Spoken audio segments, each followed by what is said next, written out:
લોકોને ખબર પડી ગઈ કે ચેતરભાઈ વસાવા સાહેબ સાચા છે અને ભાજપ જે છે એ ખોટી રીતે આર્થિક પ્રવૃત્તિને બતાવી રહી છે. લોકો જાણી ગયા છે અને આ ભાજપના કાવા દાવાથી લોકો કંટાળી રહ્યા છે અને ચેતરભાઈના જે વિચારધારા છે એમની કામની રાજનીતિ છે એની જોડે જોડાઈ રહ્યા છે. શું કહેશો આવનારા સમયમાં જિલ્લા પંચાયત તાલુકા પંચાયતની ચૂંટણી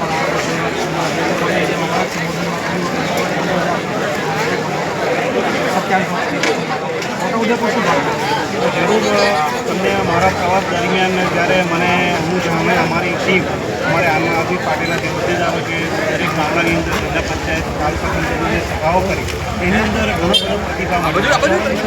લોકો જોડાયા 400-500 લોકો પણ એક ગામમાંથી જોડાયા છે અને ભાજપના પ્રમુખના ગઢમાં પણ અમે ગાબડા પાડ્યા છે. ભાજપના મોટા મોટા નેતાઓના ગામમાં જઈને પણ અમે સભા કરી છે અને લોકો અમારી સાથે જોડાયા છે.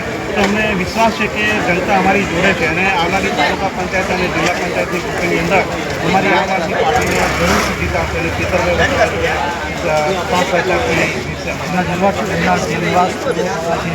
હવે ખુલ્લીને પ્રચાર પણ કરશે. કેટલો બાકી જે પ્રચાર થઈ રહ્યો હતો અમે જ્યારે પ્રચાર કર્યો અમારી આમ આદમી પાર્ટીનો હોદ્દેદાર એનાથી મને એવું લાગે છે કે 2 થી 3 ગણો પ્રચાર હવે વેગ પકડશે અને લોકો ઝડપથી અમારી જોડે આવશે.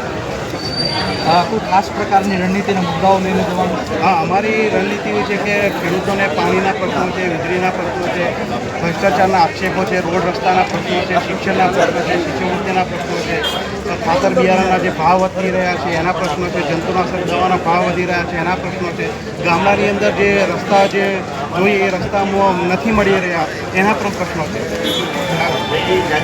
આ મુદ્દાઓને લઈને આ દરેક મુદ્દા પર અમે અવાજ ઉઠાવી રહ્યા છીએ અને જનતા જોડે અમે જઈ રહ્યા છીએ. ખૂબ ખૂબ આભાર. તો આ આપણી સાથે મુકેશ બાલિયા કે જેમણે કહ્યું કે આવનારા જે તાલુકા અને જિલ્લા પંચાયત ચૂંટણી છે તેમાં સંપૂર્ણપણે જે નગર એટલે કે નલ ગટર અને રોડ રસ્તાના જે મુદ્દાઓ છે જઈશું અને આ મુદ્દાઓને જ્યારે લઈને જઈશું જનતા તેમને સાથ આપશે તેવી પણ તેમને આશા કરી છે. આમાં જ પલે પલે અપડેટ તમારા જોયો તમારા કેમેરા પર્સન આદિલ સૈયદ સાથે ટાઈમ્સ ઓફ ગુજરાત.